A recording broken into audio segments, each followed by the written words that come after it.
بقى في شغل في الدنيا يا ناس 18 ساعة؟ ده العالم كله بيشتغل 8 ساعات إلا إحنا، إلا إحنا في دولتنا الحزينة دي.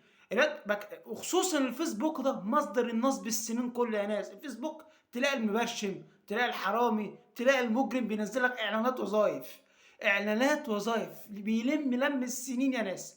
أنا باكلم الواد باقول له طب أنا لو باقول له يعني هو كاتب الإعلان بيقول لك إيه، تشتغل 8 تاخد 3000 جنيه، تشتغل 12 تاخد 5، تشتغل 16 تاخد 7. أنا باسأله بقى باقول له ينفع أنا أشتغل 18 ساعة وآخد 9000 جنيه؟ بيقول لي آه ينفع. ده هَم يا ناس، ده اشتغالات بتاعة السنين كلها. مين في الدنيا يشتغل 18 ساعة؟ راح هياكل إمتى؟ هيشرب إمتى؟ يروّح لعياله إمتى؟ يتفرّج على التلفزيون إمتى؟ ينام حتى ينام إمتى؟ يشوف الشارع الهباب إمتى؟ ما تعرفش، مش قادر أفهم في إيه.